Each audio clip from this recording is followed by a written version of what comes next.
welcome to the CEC Report for the 1st of April 2016. I'm Elisa Barwick and with me today is CEC leader Craig Isherwood. Welcome, Craig. Yeah, thanks, Elisa. And on today's show, BRICS take lead to solve war, terrorism and financial crisis, and CEC Senate candidates for election 2016.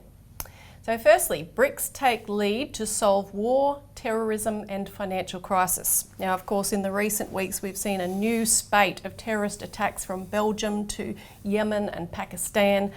And we have to discuss, therefore, which has come up time and time again, that the real pathway to ending terrorism and toward peace is through relentless collaboration, both on the problem itself of terrorism, but also, and even more importantly, longer term, to use the tactic of spreading development and eradicating poverty. So you're getting rid of these dead zones where you have the emergence en masse of groups and recruitment to groups like ISIS and so forth. And also, Elisa, to overturn this idea, this doctrine that's crept in under particularly Tony Blair, of this doctrine of responsibility to protect, where the sovereignty of nations is just basically obliterated under the guise of, oh, we've got to protect the citizens from this tyrant, which, as we've seen, has unleashed enormous misery in Iraq, in Syria, because of the attacks against Bashar al-Assad, the problems in Libya, problems in Afghanistan, although that was an earlier situation.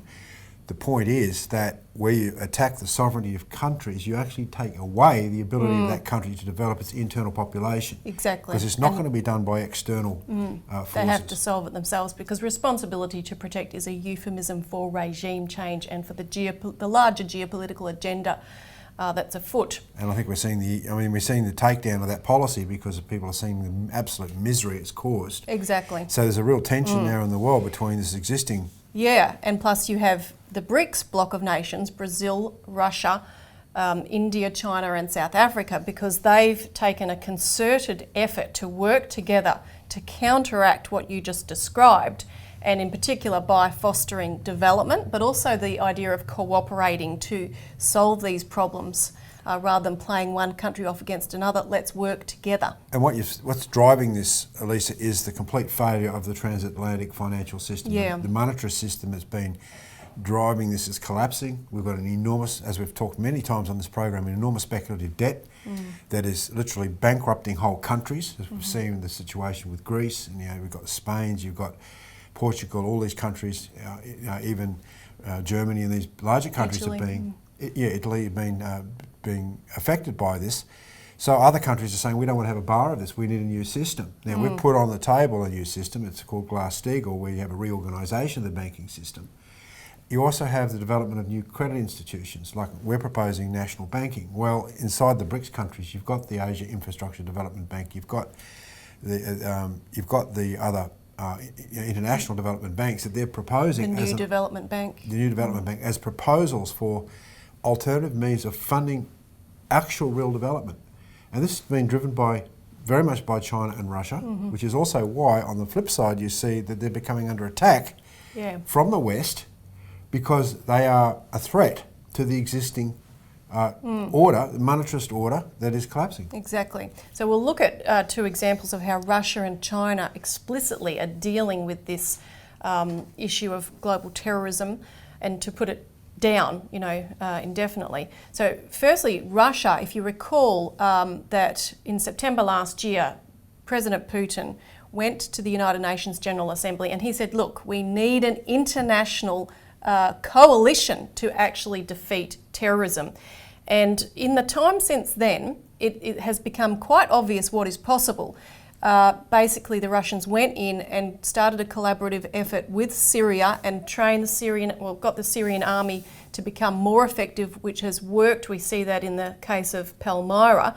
There's been a very fledgling cooperation between Russia and the United States, but nonetheless that has worked towards creating the situation of a ceasefire, which can allow the peace process and the internal political situation inside Syria to be resolved. But looking at Palmyra, you see what the Russian army was capable of doing. They ran sorties while the Syrian army went into Palmyra. They've completely taken it back from ISIS. This occurred on Easter Sunday. which was very apt. And they've created now, having taken that region back, which is an ancient and historical city, very vital, a clear pathway to go to Raqqa and other parts of the ISIS strongholds in eastern Syria. But it's also clear that what Russia has been able to do for the Syrian army to mobilise it to defeat ISIS, the US has not been able to do in Iraq. You know, they're in there assisting Iraqi soldiers, and they just had a situation where they were advancing on Mosul, and they moved about a mile in one day because basically the Iraqi soldiers are fleeing to the mountains. The Peshmerga, who have their own self-armoured trucks and old Kalashnikovs, are much more feisty than even these Iraqi soldiers that are being assisted by the Americans. So it's quite a resolution, quite a contrast. But I'll also add that the Western reaction to the taking of Palmyra has been non-existent. I mean, one, it's not even barely being reported, but the West have not praised the retaking of Palmyra at all. And in fact, you had a US State Department official that was asked about whether he was happy that the Syrian army's in control now of Palmyra instead of Daesh. And he ummed and ahed forever before he finally said, oh, lesser of two evils, oh, well, I suppose it's better that Daesh is gone. I mean, this is wild. And there are also preliminary reports, we don't know all the details yet, that the West, the US and allies are blocking a draft UN resolution about the retaking of Palmyra to acknowledge that this occurred and that it was done. Yeah, these people really get upset when the road to peace is becoming established because you're defeating this terrible enemy of ISIS. You've got a pathway to peace.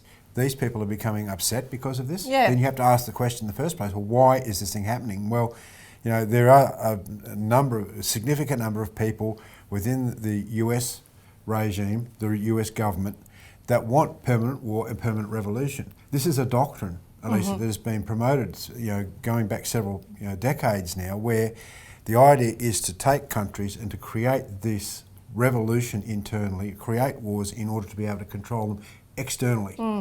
And we've reported many times on the show that the US was warned by the intelligence departments, the DIA, etc., that they would create ISIS effectively if they continued their efforts for regime change, because they had to foster the opposition elements to bring down Assad. And that's in fact what happened. And we go to a higher level here where we talk about population reduction. Well, war is one of the means to get rid of people. And you know, the Prince Charles, Prince Philip, the Queen have come out, their lackeys have come out and said, look, we've got to reduce the world's population down from 7 billion to below 1 billion. So this is a conscious policy effort, and all the lackeys and minions get pulled into this.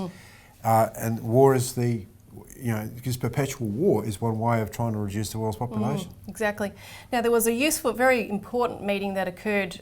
John Kerry, the US Secretary of State, went to Moscow. He met with Putin and Lavrov. And the indications coming out of that meeting are for the continuing growth of a relationship between the US and Russia, despite the fact that you have these people in the White House that don't want that to occur. But that's very important that you have this underground kind of layer that is willing to work with Russia. Russia has offered to resume cooperation with NATO and the EU to combat terrorism. And let's move to China, because there was a conference, the Boao Forum, on the 24th of March that just occurred in China. And Premier Li Keqiang pointed out that the golden key for world peace and development is dialogue and cooperation and creating friendly relations among nations. And he interestingly spoke about despite the economic crisis and China's battling it like everybody, he said our greatest asset are our abundant human resources, and that's the key to unleash potential and creativity, and therefore our strongest advantage. And this is being, of course, played out in what China is pushing with the development agenda that they have. The Mekong region is one of the upcoming pushes that China is making to develop the river system and the delta basin there. And they just held a conference, the Langkang Mekong Cooperation Conference in China on 23rd of March. And the leaders of all the 6 nations along the river were there. So they're basically saying, look, okay, forget about the Asia Development Bank, the World Bank, we're going to bypass that and we're just going to do this. You have Xi Jinping was just in the Czech Republic, and he promoted the idea of the Czech Republic as the gateway for One Belt, One Road, the whole Silk Road strategy. Of course, he was recently, in January, in the Middle East and in the countries that he visited at that time. One of the things he stressed was immediately extending the whole Silk Road program into Syria. So that's crucial.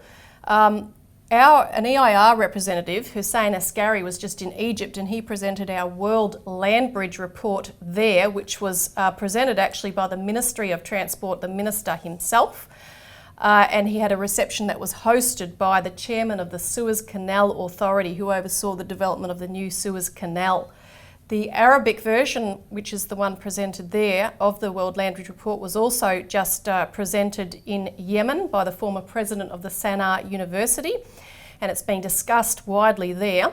And also we just had another EIR representative, Jeff Steinberg, in Russia, addressing the 4th Annual Moscow Economic Forum. And he was also able to present these ideas. There were over 1,000 people there, and he was the only American speaker. So we've got a phenomenal agenda. After the break, we're going to talk a little bit more about China's push as well for a new financial architecture.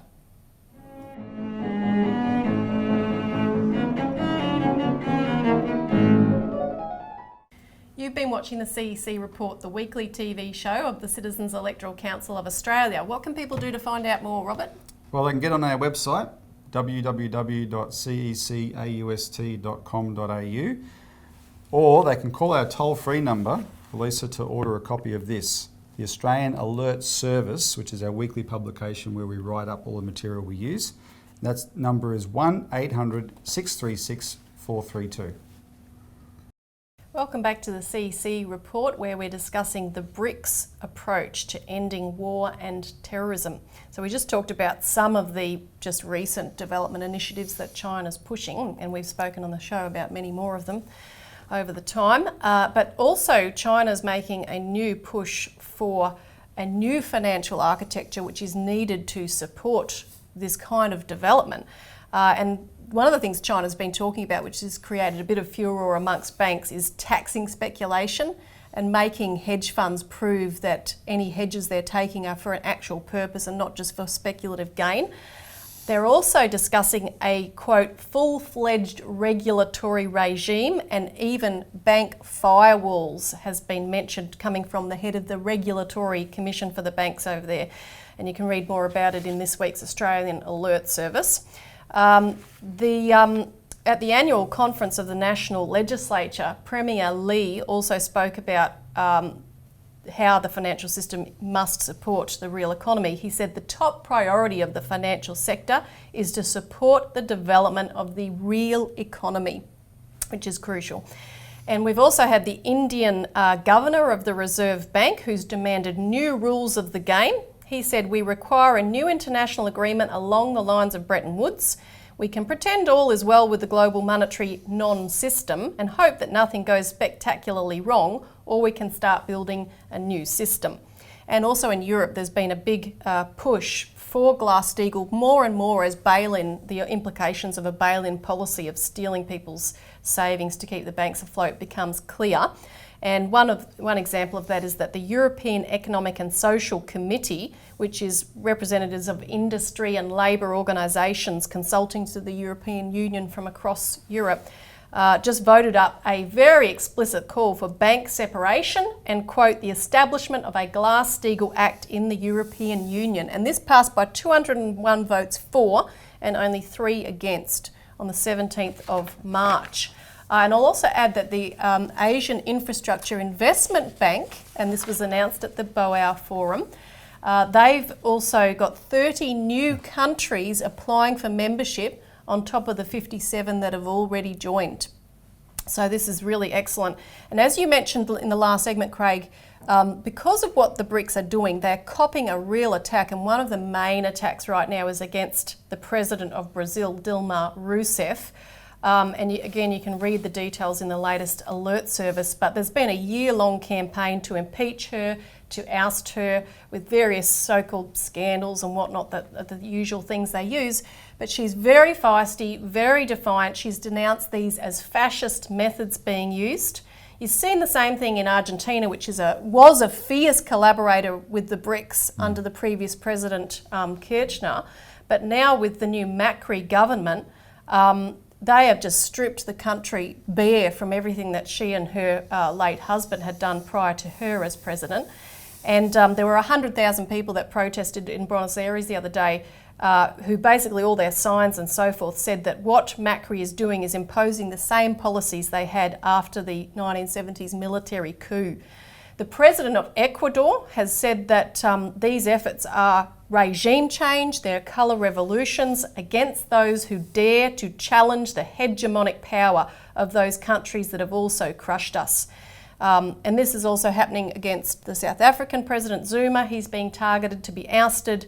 There's even been calls for regime change in Egypt, which is moving very considerably with this Silk Road proposal. So this is all testimony to the success of the BRICS, really, isn't it, Craig? It's not.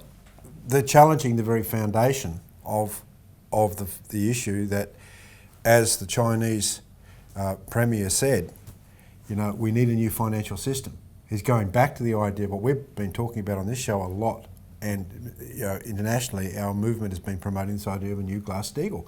You've got to have a financial system, but that financial system has to be highly regulated and it has to be controlled to help fund the real physical productive economy. So everyone's moving back in that direction as they see the transatlantic system riddled with debt, speculation, derivatives and everything is falling over. And the very fact they come out and say tax on speculation, well, we've proposed the same idea for Australia, a 0.01% tax on all speculation. It's a tiny amount, but for the mega speculators that are doing all these high frequency trading and manipulation of the system to make billions of dollars, it'll be a death knell for them, right? Yeah. But it's not productive. It's not part of funding railroads and long-term production and so forth like that. So consequently, the direction that China and India and Brazil and all these countries within the BRICS are doing is saying we are going to stand as a sovereign country. We want a better banking system, a sovereign banking system actually, and we're going to fund large-scale infrastructure. And on the other side, you've got this British Crown-directed program of population reduction, which means you don't need infrastructure. We're happy to support a speculative banking system where we can make a quick buck to the expense of the people, and we promote war. So you have these two completely different ideas hitting up against others, and you see these fracture lines all over the place. 100,000 people come out and march in Argentina is because they saw the reforms of Kirchner, they saw the development of their country. Now they're seeing the opposite, the takedown of it. Yep. And I think that's the basis for where you see more and more mass strikes happening across the planet, where people rise up and they literally, throw out the governments that are in. And that conflict you mentioned, that's the exact fault line that's driving the danger for World War III. Because that's the other point. I mentioned all these BRICS countries being targeted, but Russia and China have been the actual key targets, just with thermonuclear weapons and with your South China Sea and Ukraine conflicts and so forth. But after the break, we're going to talk about our intervention into the Australian into the elections this year, whenever they come, and in specific, Australia joining the BRICS.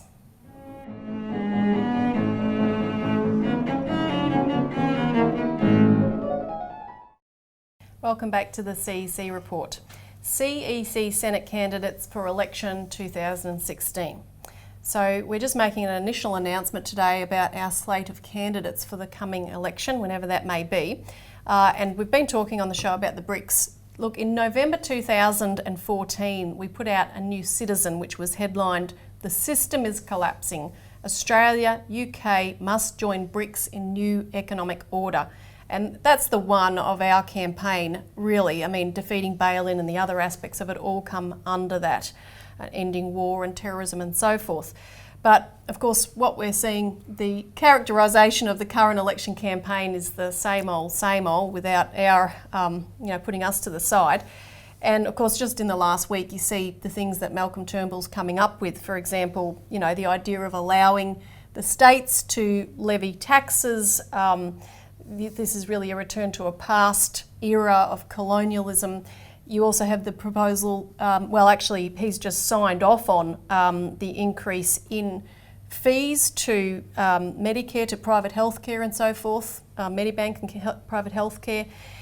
polls are now showing that over 500,000 Australians will likely quit their private health care, and that this is coming in today, these rate increases, an extra $100 for singles a year, $200 for families. But it's all the same kind of shuffling deck chairs, trying to manage a collapsing system, maybe throw a few deck chairs off the Titanic so they can, manage more reasonably. But in reality, we're dealing with a financial and economic crisis, which until we actually solve, which means new credit coming in, you actually need a new injection to grow the entire system so that we have the means of dealing with this. We're not going to find a solution, are we? No, well, our campaign idea, as you've elaborated, comes also under this idea of build a real future for Australia. And we've got a Senate slate right across the country that's standing for that. Because look, the problem we have with our current existing government is that there's no vision.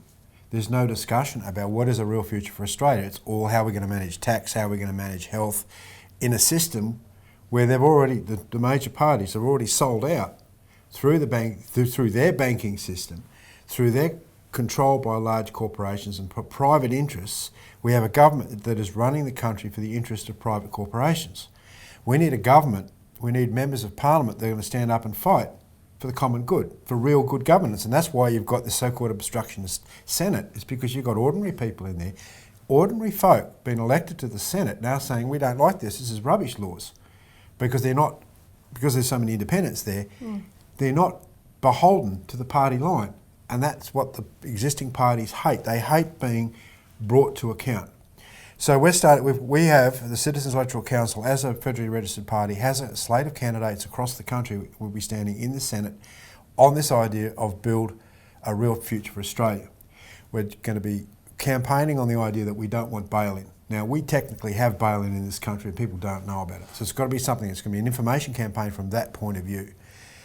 We need to go back to what we've talked about of re-regulating the banking system, like, for example, Glass-Steagall. We need to break up the big four banks, go back to a system where you have highly regulated banking system, which, again, a banking system is dedicated to funding the real economy, like we talked about with what China's looking at doing, right? And then we've got to establish a national bank, a government-owned bank that can create enormous credit. Now, we've published in our alert service in past week that we should be having a thing called a capital budget. Right, a capital budget is a budget for the development of real physical infrastructure, which is funded separately through a national bank to build things like large-scale, highways, railway systems, water projects, space, build hospitals, provide the equipment for hospitals. And you take that funding outside of the existing budget. So your actual budget is raised through taxes and so forth, is then spent to fund doctors and nurses and provide affordable, cost-effective health for the population. Because if you're making it more expensive for private healthcare, that's going to put a much bigger burden back on the public system. They can't just ignore it. And since the late 60s, we've seen the privatisation, the public takeover of health, which is an absolute disaster. So what we're seeing today, what Turnbull is trying to do is reconcile a system of private profit with the common good. So we stand for that idea of the common good. And we'd also, as part of this, we come back to this idea that the abundance of people is actually a virtue of China, where we take the minds of people, we develop them through education to have a science driver aspect of our economy. So that's, and this is all part and parcel of aligning ourselves with the BRICS way of thinking. And we change then the strategic picture that we find ourselves in here in Australia, where we have this, this forward, the pivot plan of Asia Obama, pivot, Asia pivot, of pitting us up against China's, and we go with an actual policy of cooperation and development. So we have a very broad-based and rounded set of policies, Elisa, that are designed to actually build a real future for Australia. Now, once again, people can call in for a free copy of the Australian Alert Service to find out more about that, and we'll also have all of the information on our Senate candidates for every state up on our website, and further later on about House of Reps candidates and so forth. Thanks for tuning in to the CEC Report. Thanks, Craig. You're welcome. And join us again next week.